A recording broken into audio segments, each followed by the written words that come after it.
Salam saudara-saudari semua. Hari ini kita melihat kitab Filemon. Hari ini Pastor Joshua yang menyampaikan.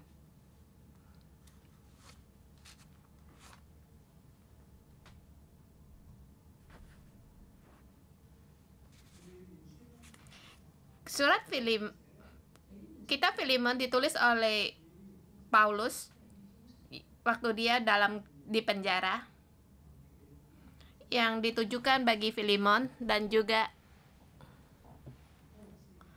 gereja Kolose. Di sini dikatakan suatu yang sangat pribadi. Masalah pribadi ini juga diberikan secara pribadi dan juga ditulis untuk gereja.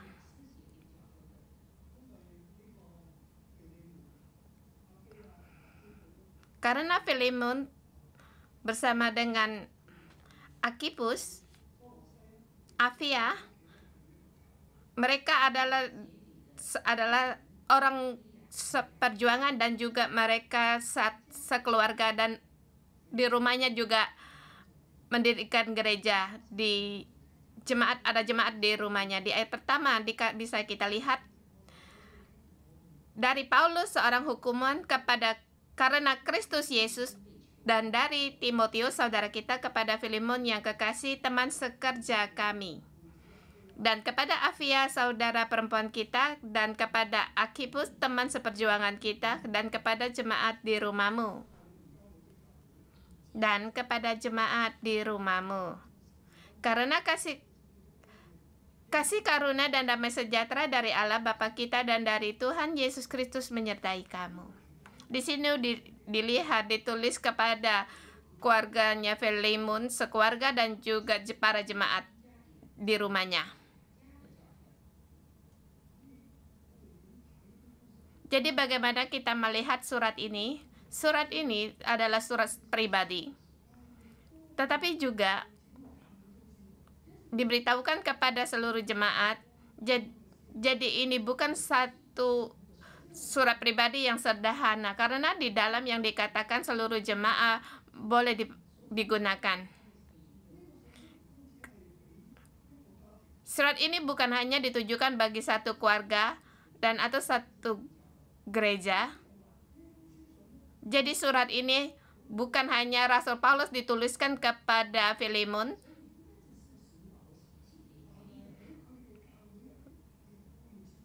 malah seluruh jemaat yang ada di rumahnya dan semuanya juga harus tahu. Dan kita lihat surat ini juga ditujukan bagi kita. Surat pribadi ini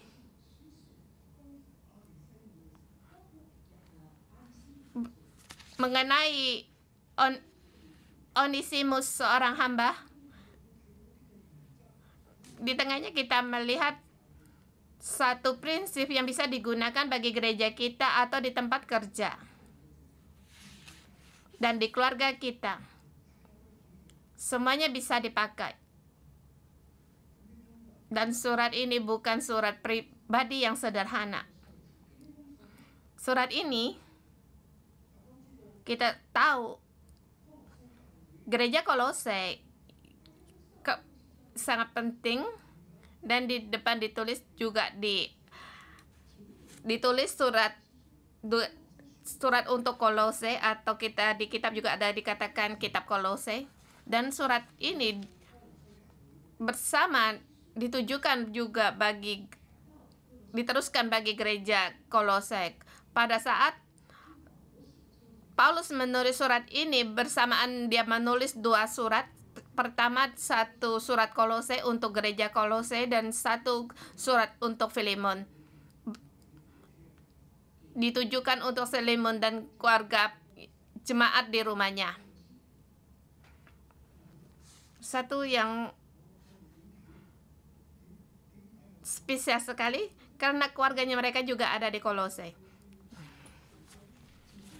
Kita lihat kitab Kolose di ayat ke-4, ayat ke-7.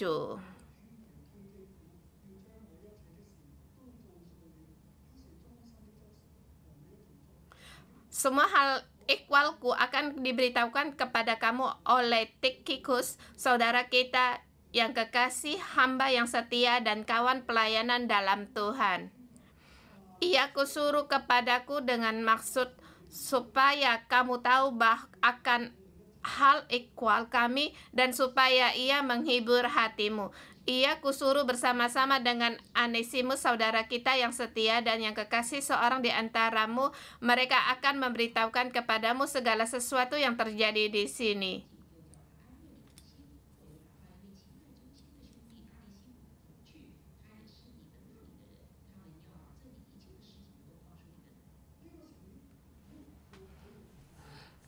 Pada saat ini Paulus di Roma di penjara. Di Roma ini dia bertemu dengan Onesimus. Dan sekarang pada saat bertemu dengan Onesimus, dia adalah seorang budak yang melarikan diri dari tuannya.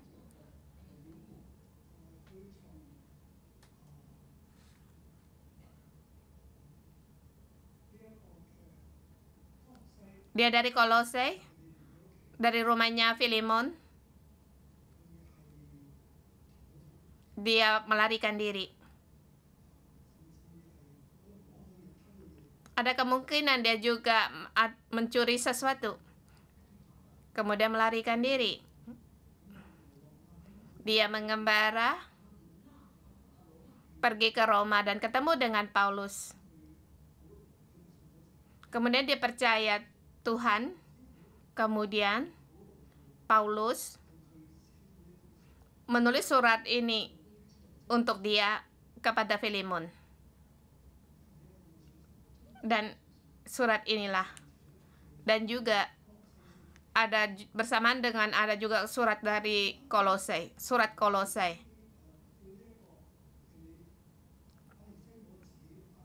Dia bukan hanya menyuruh Onesimus sendirian pulang karena dia sangat bahaya. Mungkin dia akan dihukum mati.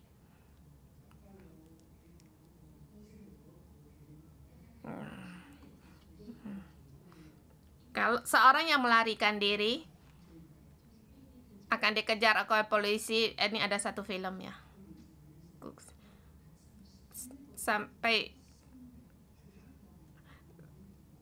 Jadi seorang yang melarikan dia dalam kegelapan, dia tidak boleh melihat terang dan mereka akan dikejar kemudian akan dihukum mati. Pada masa itu seorang budak, kalau dia melarikan diri, di zamannya perintahnya Roma ada peraturannya sendiri untuk perbudakan, dan peraturan ini tidak boleh diubah. Kalau budak mau melarikan diri, budak yang itu melarikan diri akan membuat kekacauan.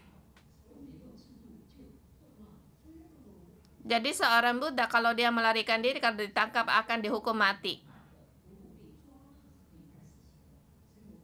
Rasul Paulus tidak menyuruh Onesimus untuk seorang diri untuk pulang kepada tuannya. Dia menyuruh Tikhikus pulang bersama dia dan membawa surat Filemon ini dan juga membawa surat Kolose. Pergi ke Kolose untuk bertemu dengan Filemon. Paulus juga memberikan salam kepada Filemon, kepada istrinya Apphia dan anaknya Archippus. Satu keluarga yang sangat kasih setia melayani Tuhan. Maka surat ini dikatakan bukan hanya surat secara pribadi, dan juga ini surat kepada jemaat gereja. Kita melihat ayat ke-4 sampai dengan ke-7.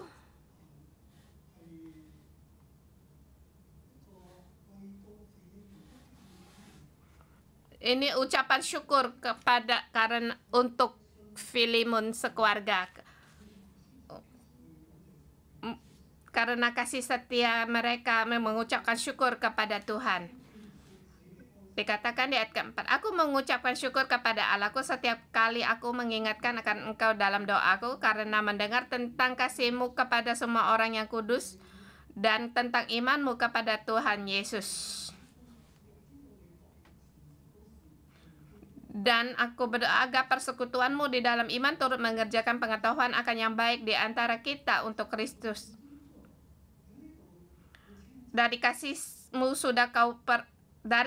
sudah kuperoleh kegembiraan besar dan kekuatan, sebab hati orang kudus telah kau hidupkan, saudaraku.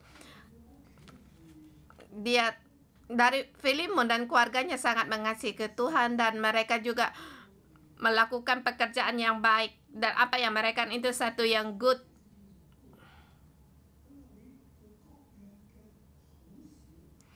Dia perbuatan baik dari mereka.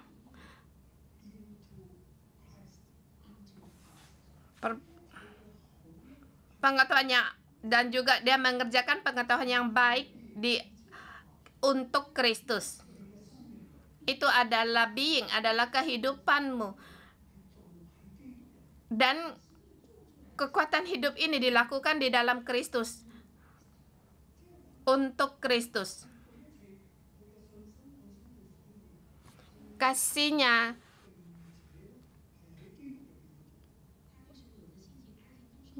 dan imannya seluruhnya adalah baik dan juga dilakukan untuk Kristus.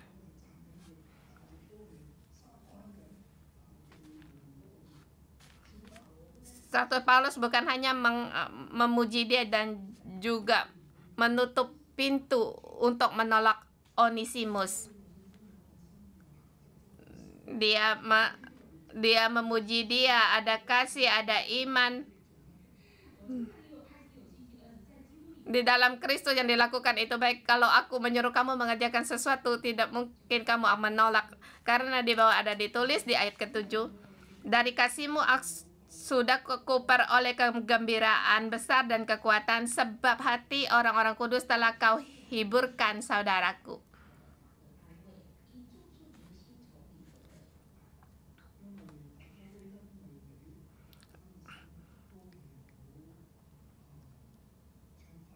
Karena kamu, hati orang-orang dihiburkan.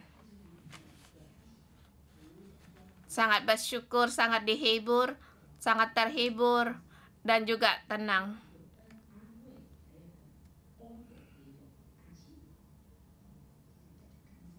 Mendapatkan diperbaharui, maka di sini dikatakan dihiburkan. Ini sub yang kedua. Dia bersyukur atas perbuatan baiknya. Dan juga kita tahu Filemon orang yang bagaimana. Kita sampai di sub yang ketiga ayat 8 sampai dengan terakhir.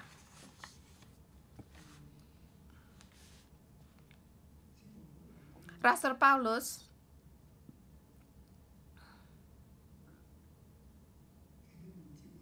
menyuruh Filemon untuk menerima Onesimus sampai seberapa dalam. Ini tema saya.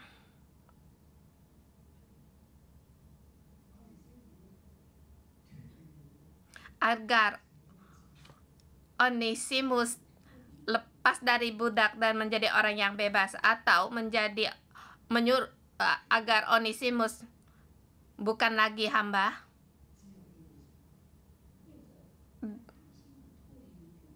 Dia lepas dari sebagai budak dan bebas dalam perjalanan hidupnya. Dia sebelumnya adalah budak atau hamba.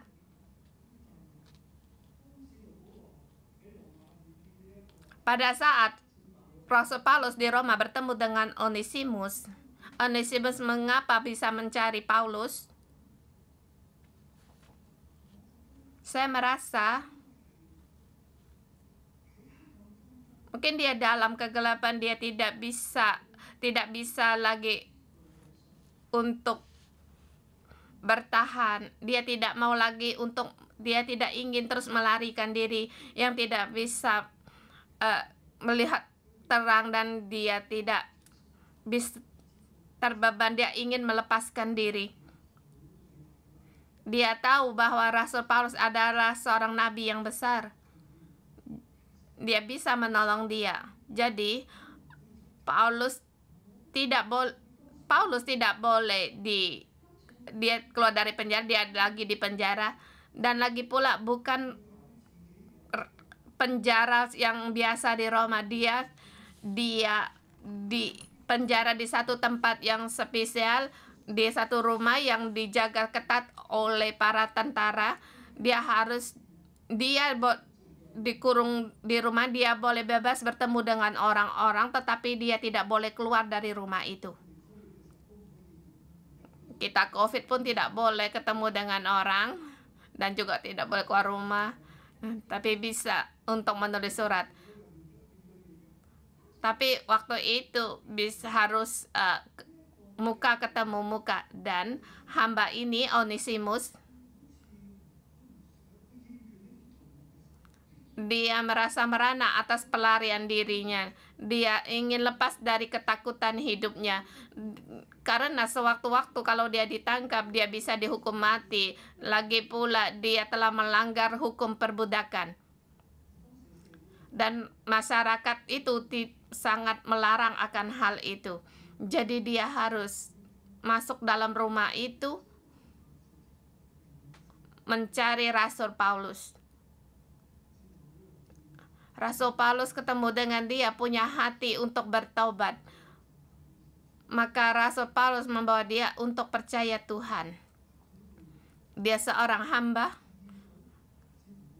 Dan sekarang Rasul Paulus menjuru hamba ini kembali kepada tuannya, agar tuannya ini membebaskan dia. Ya, kalau dia tidak membebaskan dia bisa saja, tetapi dia harus menghadapi. Dan Paulus pada saat itu menyuruh Tikhikus menyertai dia dan menulis surat Kolose, masalah jemaat masa itu, dan juga untuk masalah hamba ini, yaitu masalah Onesimus. Onesimus bertemu dengan tuannya. Apakah dia akan mati? Dia akan menghadapi Jadi Paulus mempersiapkan terlebih dahulu untuk menolong Onesimus. Maka dia menulis surat Filemon ini, dan lagi pula bersama orang yang mengantar dia pulang. Dan di tempat itu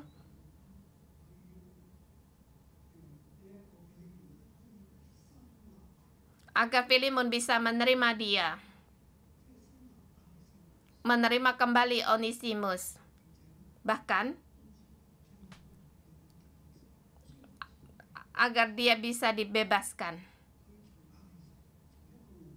Dia dari seorang budak menjadi seorang saudara. Di sini melihat ada hubungan dengan kita, karena seluruh gereja juga demikian.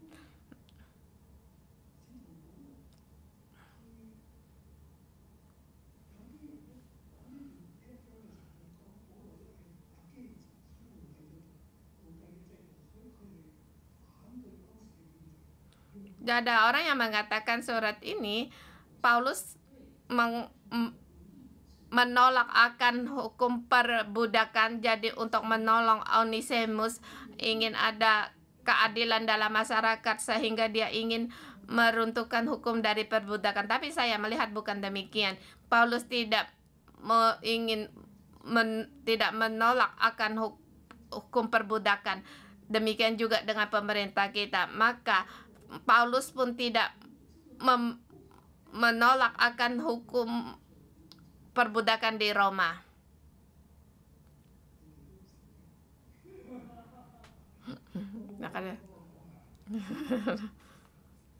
Yang tidak dikatakan oleh Pastor Ruby.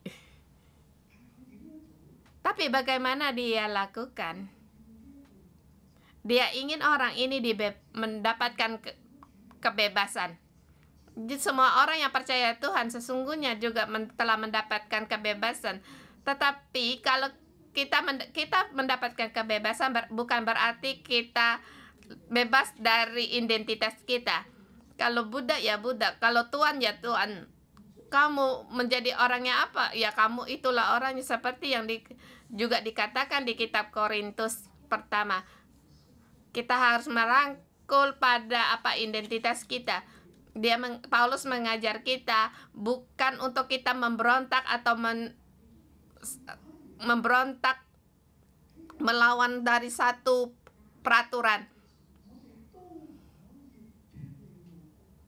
Di dalam peraturan kita pun bebas sebagai seorang hamba bisa mendapatkan kebebasan. Di dalam Injil dikatakan di rumah kita juga ada Filipin Cece. Kalau melihat setelah kamu membaca surat Filipen, kamu harus bagaimana? Kamu tidak menganggap Filipin Cece jadi pembantu Cece, tidak lagi menjadi pembantumu. Kamu bilang, Cece boleh gak kamu untuk bantu saya mencuci kaos kaki saya? Dan Cece mau bilang tidak boleh, tidak ada waktu, saya mau lihat televisi. Kamu menyuruh Cecemu untuk bekerja, haruskah bilang oh minta tolong? Ya tidak perlulah, karena kamu tidak perlu demikian, sebab kamu adalah tuannya, dia adalah hambamu. Jadi kitab Filemon ini bukan berarti menghapuskan hari ini kita mengambil pembantu rumah tangga.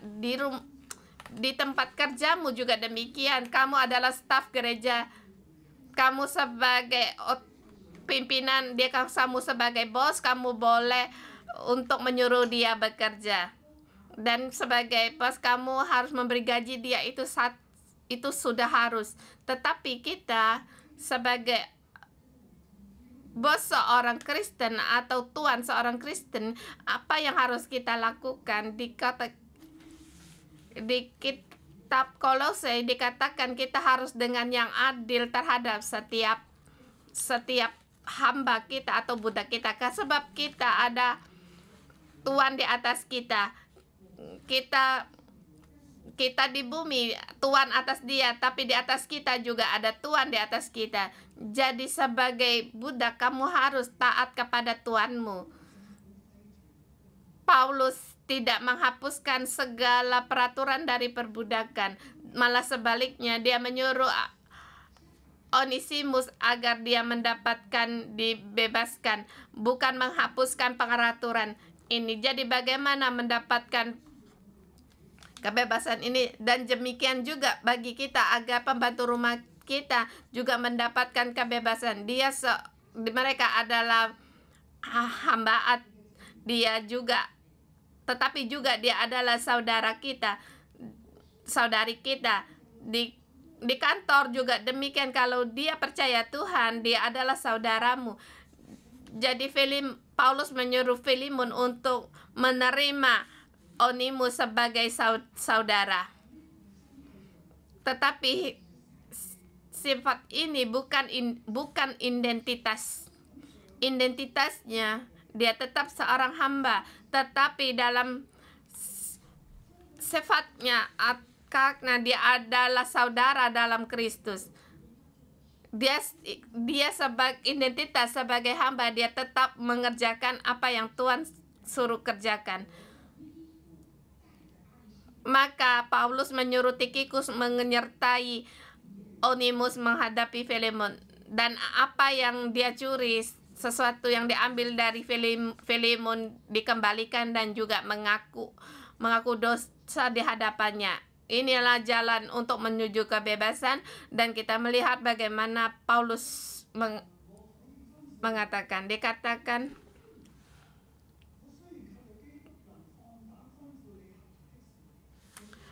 aku Paulus menjamin dengan tulisan tangan sendiri agar aku membayarnya. Jangan kau katakan tanggunglah semua itu kepadamu, karena engkau berhutang kepadamu sendiriku sendiri.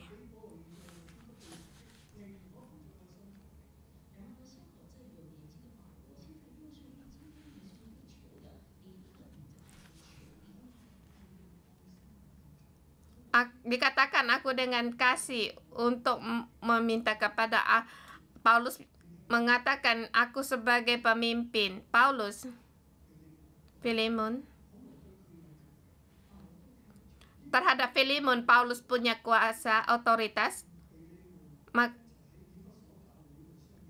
Mungkin Paulus dengan Filemon dia ketemu di gerejanya Efesus. Di tempat Efesus dia bertemu dan membawa Filemon untuk percaya akan Tuhan dan menjadikan Filemon sebagai muridnya. Dan di gereja Kolosai mereka melayani di situ.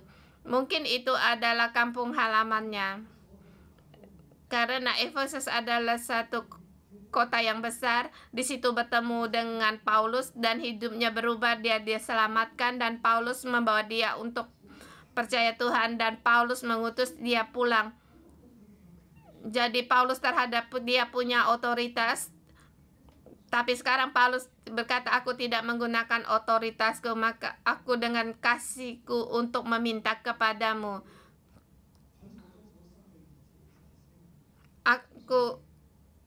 Aku meminta kepadamu mengajukan permintaan mengenai anakku yang kudapat selagi aku dalam penjara, Onesimus. Onesimus artinya tidak ada gunanya. Dulu Onesimus dulu dia memang tidak berguna bagimu, tetapi sekarang dia sangat berguna bagimu dan juga bagiku. Maka aku suruh dia kembali kepadamu, dia adalah buah hatiku. Ini apa artinya? Ini bukan berkata kepada pacarmu atau kepada istrimu buah hatiku. Tetapi di sini dikatakan buah hatiku, aku menerima dia.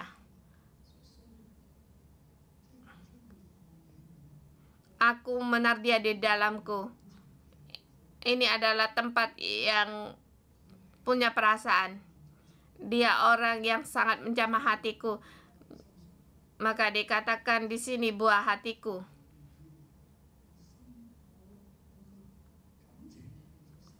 Dia dengan perasaanku menerima dia. Sebenarnya aku menahan dia di sini untuk menggantimu, untuk melayani aku. Tapi aku tidak tahu apakah yang mau berbuat.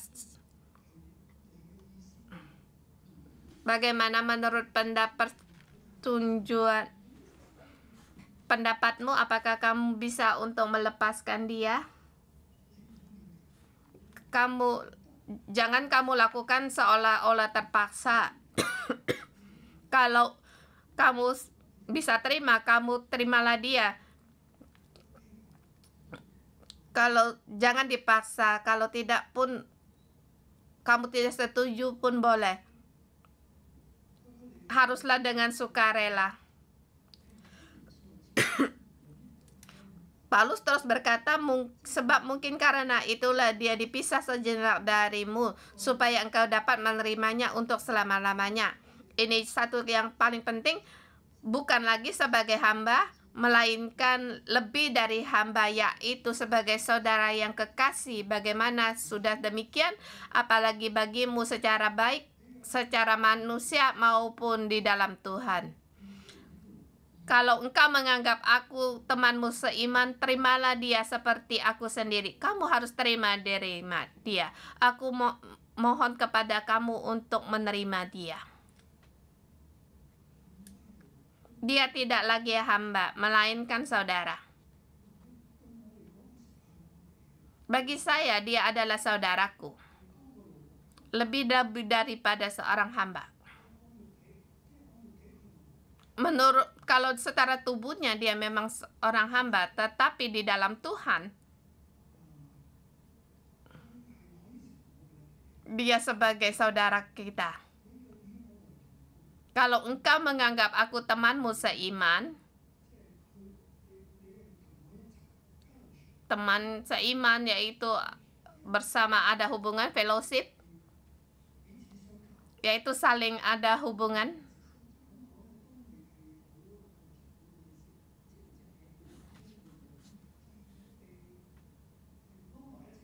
Kita bersama, kita diikat bersama. Di tes Cina dikatakan teman seperjuangan. Teman, kamu adalah milikku, adalah milikmu, milikmu adalah milikmu. Kita adalah bersatu bersama. Di dalamku ada Onesimus. Di dalam aku menerima dia. Dia di dalam Injilku, aku di dalam penjara, aku menerima dia sebagai anakku, maka aku sangat menghargai dia. Dan aku dengan kamu adalah teman seimanku. Kita bersama. Di dalamku ada Onesimus, demikian juga di dalammu harus ada Onesimus. Kamu harus menerima dia bersama dengan menerima aku.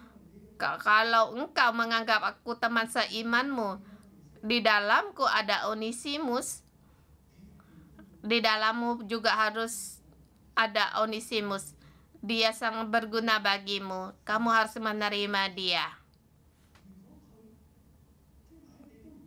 Kalau kamu tidak terima,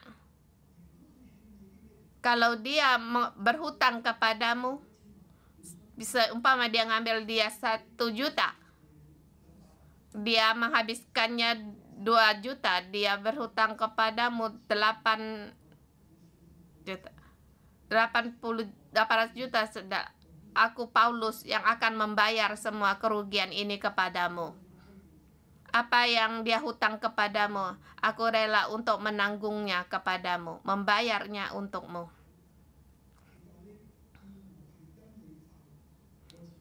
Aku mohon karena dia, aku mendapatkan kegembiraan.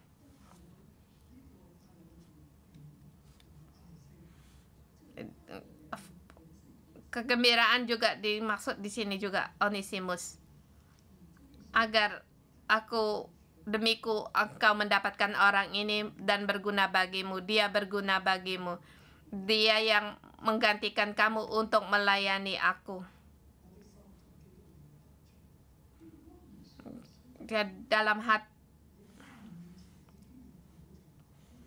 agar di dalam Kristus aku mendapatkan penghiburan. Kamu juga orang sudah banyak menghibur banyak orang.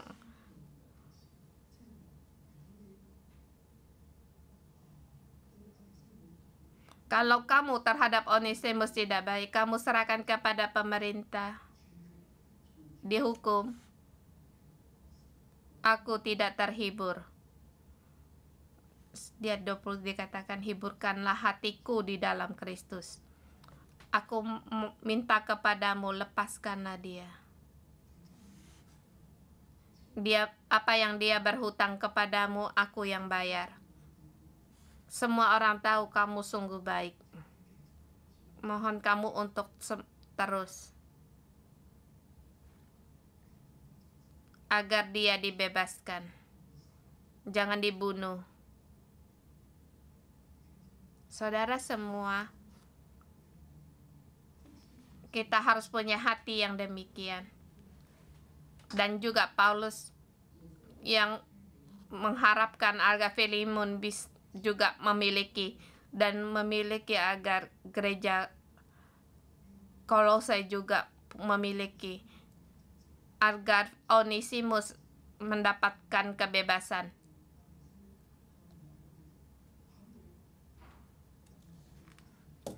Bukan berarti kita menolak semua peraturan. Paulus mengajarkan kita untuk taat kepada pemerintah.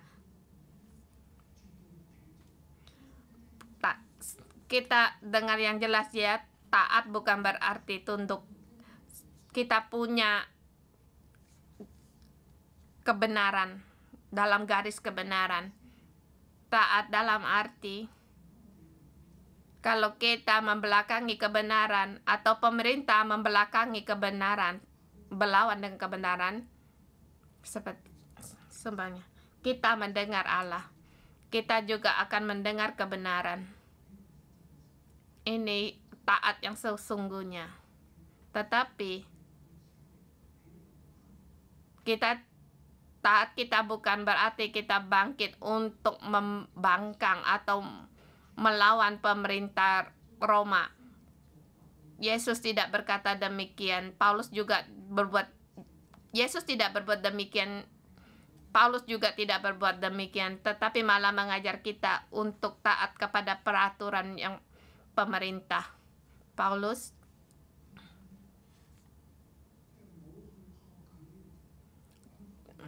dia tidak melawan akan peraturan ini, tetapi dia agar Onesimus mendapatkan bebas di dalam Injil, di dalam Kristus. Dan juga atas kerelaan Filemon, tidak ada bukan dipaksa. Dia bisa melepaskan dia. Kalau tidak,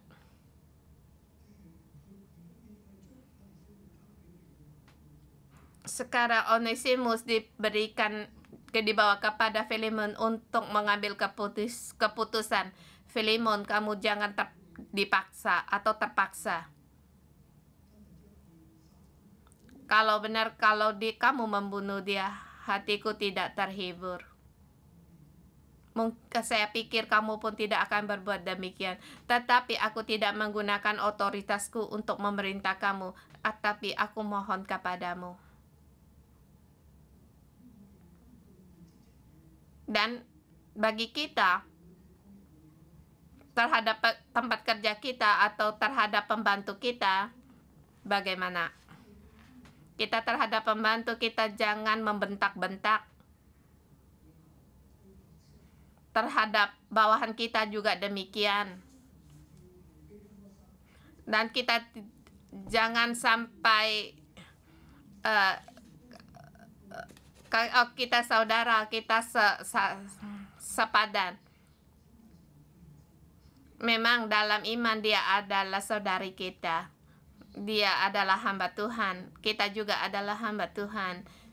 Kita bisa menyuruh dia bekerja, tetapi kita juga harus mengasihi dia.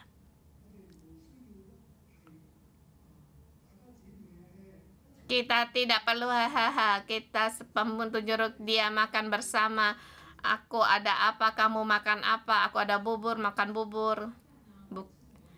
Apa yang ku makan, kamu makan juga bersama, tidak demikian. Kalau dia adalah pembantu kita, dia tetap pembantu kita.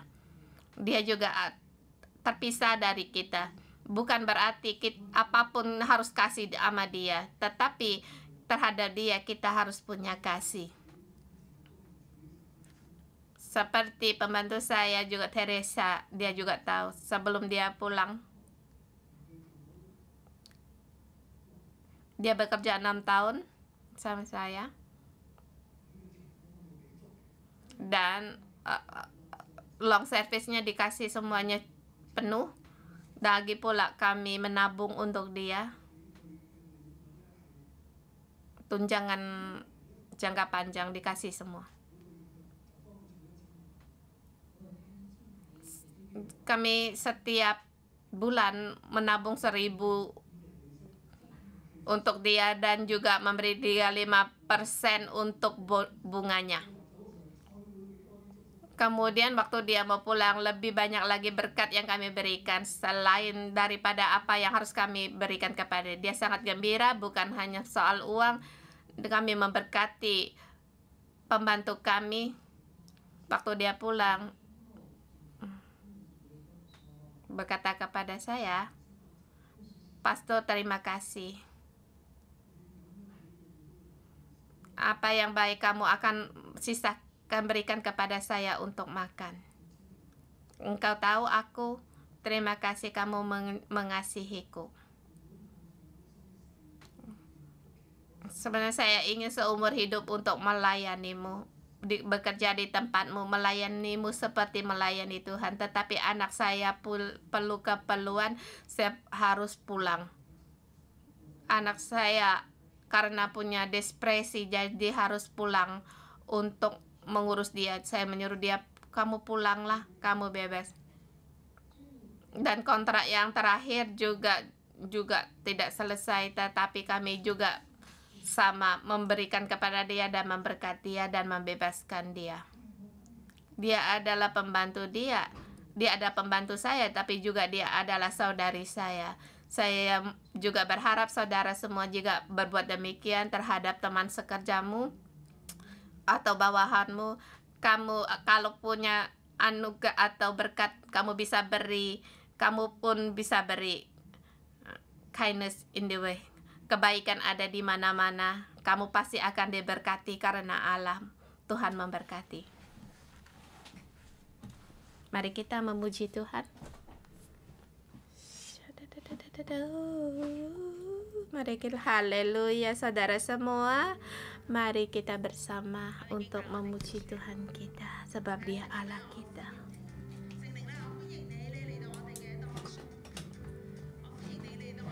Roh Kudus, kami mohon Engkau ada di antara kami. Tuhan, terlebih dahulu kami di hadapan Engkau mendapatkan kebebasan. Bebaskanlah kami di dalam anugerah-Mu. Haleluya. Haleluya.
Tuhan, kami bersyukur dan terima kasih karena ada Engkau, kami mendapatkan kebebasan, dan di dalam roh kami, di dalam hidup kami seluruh menjadi orang yang berguna. Tuhan, kami berterima kasih Tuhan.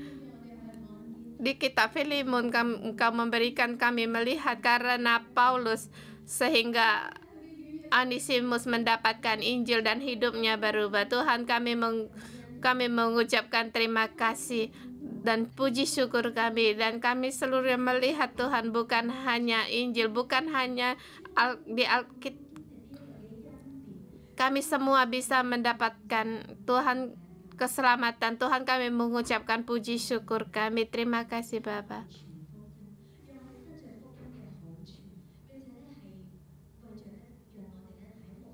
Saudara semua, karena kita berdoa bagi orang yang mengembalakan kita, orang yang telah menginjil bagi kita. Kita mengucapkan syukur bagi Tuhan.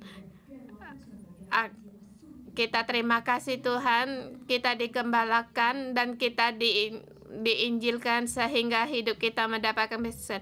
Kita mengucapkan puji syukur kita.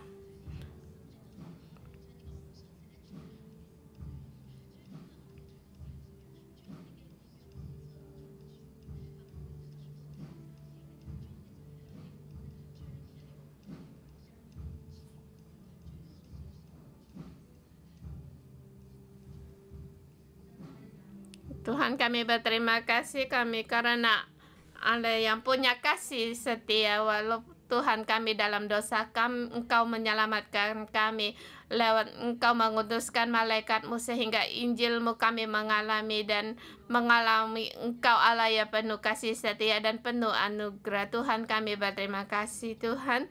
Kami juga berterima kasih di dalam hidup saya. Engkau memberikan malaikat-Mu untuk menjaga sehingga saya mengenal Engkau, sehingga hidup saya mendapatkan kebebasan. Tuhan, di dalam Injil-Mu Tuhan kami dibebaskan, dan hari ini Engkau berkata kepada kami, hari ini kami mendapatkan kebebasan. Kami mengucapkan terima kasih. Saudara semua, saat ini kita bisa tenang di hadapan Tuhan. Dikatakan di Injil kita telah mendapatkan kebebasan, tetapi adakah di dalam hidup kita masih ada yang menekan kita? Adakah kita dulu seperti Onesimus, orang yang bersalah kepada kita, kita tidak bisa membebaskan dia? Kalau kita ingat akan dia, kita marah, kita bahkan ingin menghukum dia sampai mati, dan di dalam hati kita tetap benci kepada orang ini. Hari ini Tuhan berkata kepadamu, bebaskan dia, bebaskan dia, bebaskan dia. Selain itu juga bebaskan kamu. Kita tidak lagi sebagai budak. Kita di dalam Kristus, kita harus kembali mendapatkan kebebasan. Roh Kudus, mohon Engkau terangi kami, agar kalau di dalam kami ada membenci orang yang tidak bisa kami lepaskan, agar hari ini kami mengingatkan kembali. Tuhan, hari ini kami berkata kepada Engkau, Tuhan, kami mau melepaskan dia,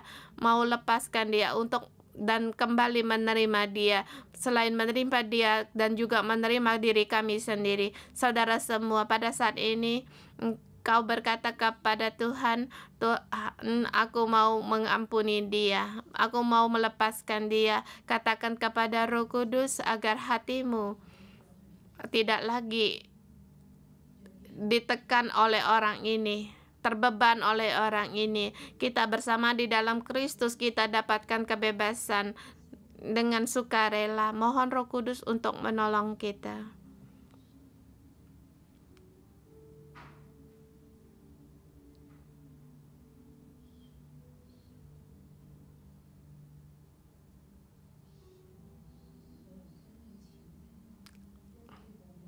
Ada orang yang berhutang kepadamu yang tidak dibayar. Hatimu benci akan dia. Anakku, lepaskanlah dia, dan lepaskanlah dirimu.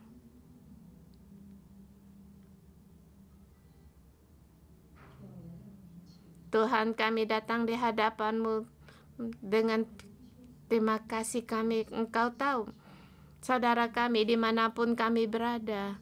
Kami merindukan firman-Mu. Pagi hari ini kami datang di hadapan-Mu menerima akan kasih karunia-Mu. Tuhan, Engkau tahu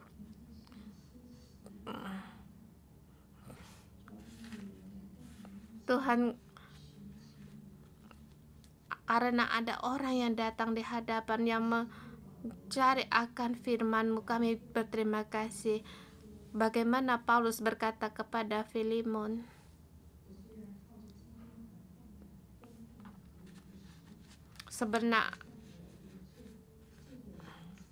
karena itu sekalipun di dalam Kristus aku mempunyai kebebasan penuh untukmu, untuk memerintah kepadamu apa yang harus engkau lakukan, tapi mengingat kasih-Mu itu lebih baik. Aku meminta daripadamu, aku Paulus yang sudah menjadi tua lagi pula sekarang di penjara karena Kristus Yesus. Tuhan Yesus, terima kasih atas kasih-Mu. Terima kasih Tuhan. Kami mohon kepadamu seperti Onesimus, apa yang ada di dalam kami, orang yang selalu menjadi beban dalam hidup kami. Tuhan, lepaskan dia. Tuhan, Engkau sendiri berkata kepada kami, Engkau dengan kasih menyelamatkan kami. Engkau dengan kasih meminta kepada anakku, lepaskan orang-orang yang ada yang di dalam hidupmu yang membencimu, walaupun orang itu bagaimana bersalah kepadamu, bahkan orang itu telah mencuri barangmu, telah mencuri kepercayaanmu kepada dia, mencuri akan perasaanmu kepada dia. Tetapi saudara semua, Tuhan, Engkau berkata kepada saudara-saudari kami, lepaskanlah dia. Tuhan, kami mohon kepadamu, karena aku terhadap kepada kamu, lepaskanlah mereka.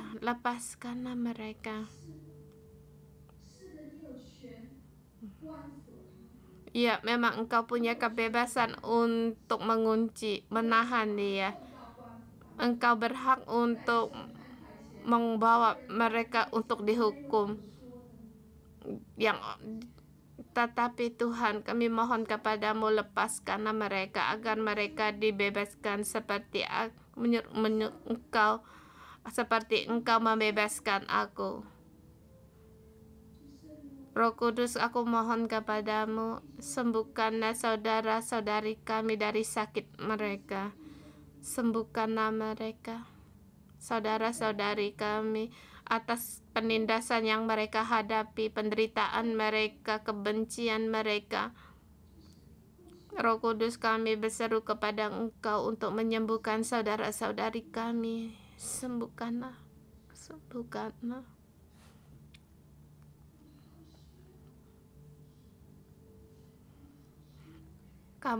Kami perlu akan Engkau.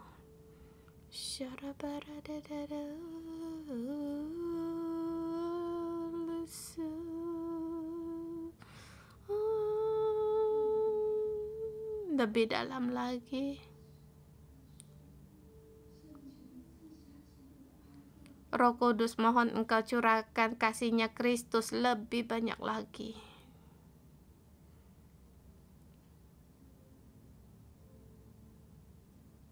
Mohon Engkau datang di dalam hidup kami, dalam hati sanubari kami.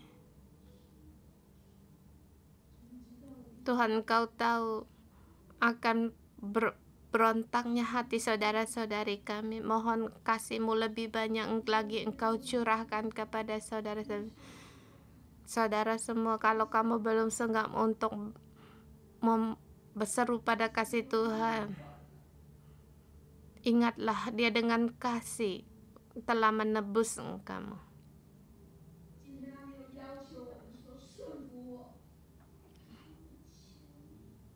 Hari ini dia tidak memerintah kita untuk taat kepadanya, tetapi hari ini dia akan menyelamatkan kita dengan kasih-Nya. Aku dengan kasih. Yesus, terima kasih. Yesus, terima kasih. Terima kasih Tuhan. Engkau tidak memerintahkan kami, tetapi malah Engkau sendiri yang menyelamatkan kami dengan kasih-Mu. Kita bersama datang di hadapan Tuhan. Kita beritahukan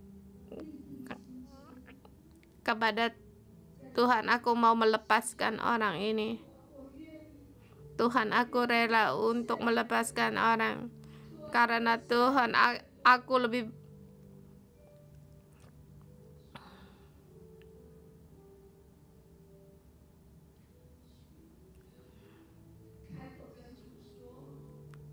berdoalah pada Tuhan.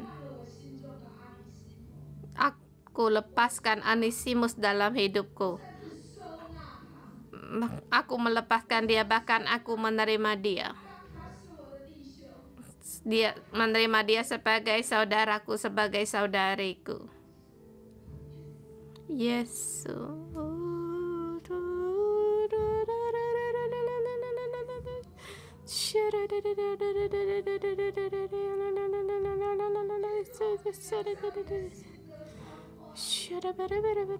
Tuhan, kami ingin agar hatimu dihibur, agar Engkau mendapatkan penghiburan. Tuhan, Engkau melihat saudara-saudari kami berdiri di hadapan-Mu. Tuhan, kami berkata kepadamu, Tuhan, aku rela untuk melepaskannya.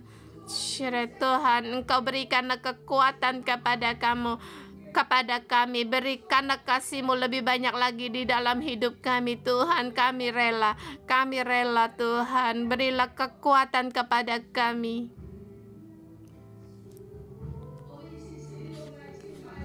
Mari kita bersama puji Tuhan, haleluya.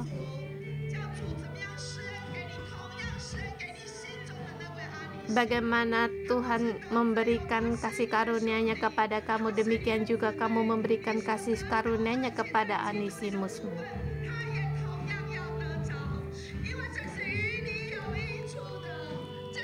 Saudara semua, karena dia berguna bagimu.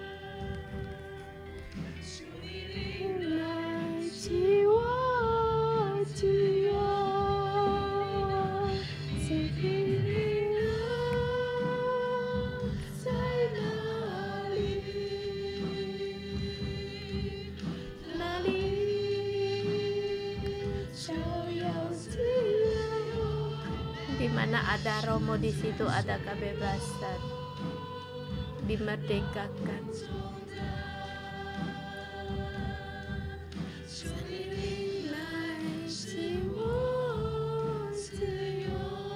Mohon Roh-Mu untuk membebaskan kau. Kita letakkan tangan di hati kita. Kita mohon Roh kebebasan ini, Roh yang untuk mengampuni, Roh untuk yang menerima, untuk menemui kita. Tuhan, kami mohon kindness-Mu, Engkau penuhi hati kami. Ada kasih-Mu menuhi hati kami, maka kami bisa memberikan kasih kebaikan-Mu, agar kami bisa berikan kepada yang lain. Saudara semua, kita dengan bahasa Roh kita mohon kepada Tuhan agar kindness-Nya Tuhan penuhi kita terhadap orang-orang seperti Onesimus. Kita bisa memberikan kebaikan Tuhan ini, bisa kita sebarkan, bisa kita berikan kepada mereka. Dan juga kita bersedia untuk meneruskan kebaikan Tuhan dimanapun kita berada.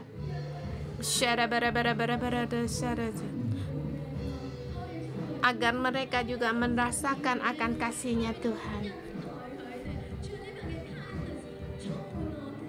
Tuhan, penuhilah kami dengan kebaikan-Mu, penuhilah kami. Tuhan, kami mohon kepada-Mu.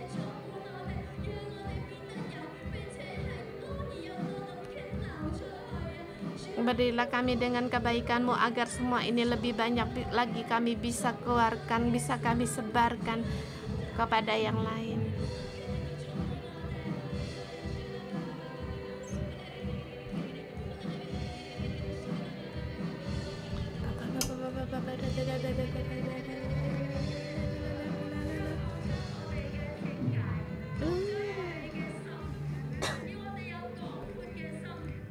Kita mohon Tuhan untuk membuka hati kita agar kita bisa menerima orang bawahan kita, bahkan kita bisa menerima pembantu rumah tangga kita. Tuhan, kami perlu akan bantuan-Mu, pertolongan-Mu Tuhan, saudara semua. Dan juga kita penting untuk menginjilkan. Sekarang awalnya dari musimnya Injil, kita berdoa. Kita berdoa untuk Departemen Togo yang akan mulai dengan tim penginjilan. Dan berdoa untuk gereja mengadakan tim tamasya. Dan juga mohon pada Tuhan agar di situ ada teman-teman yang baru, agar kasih Tuhan dipenuhi dalam mereka, dan sehingga mereka percaya akan Tuhan.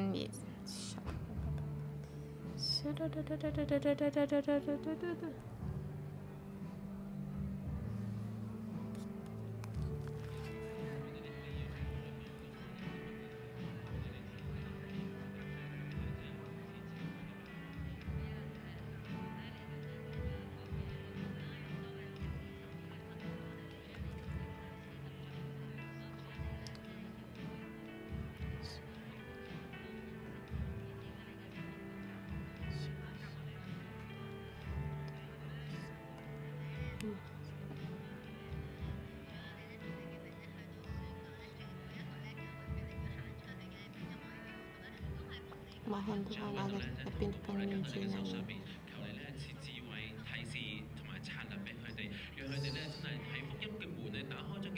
Tuhan, mohon Engkau memberikan hikmat kepada Departemen Togo agar pintu penginjilan ini pada saat kamu pada saat mereka keluar, tidak lagi mereka mengandalkan kekuatan mereka, tetapi mengandalkan Roh Tuhan yang memimpin mereka dan mencari orang domba-dombamu, agar hidup mereka diubah pada saat mereka membuka mulut, bukan lagi mendengarkan kekuatan mereka, tidak dengan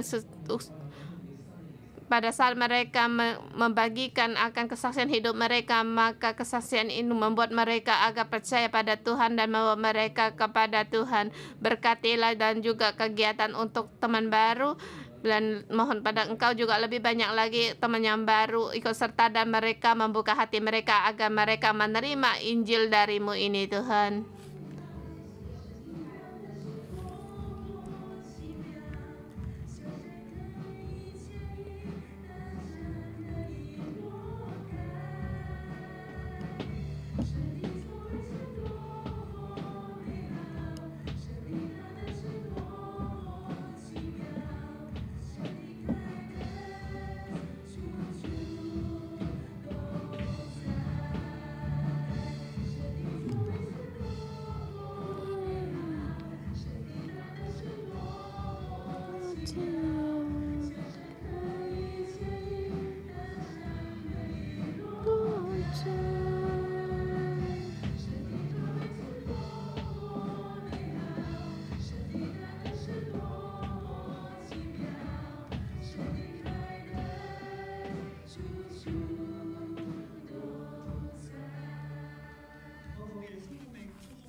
Aku dalam Tuhan Yesus memberkati saudara-saudari semua.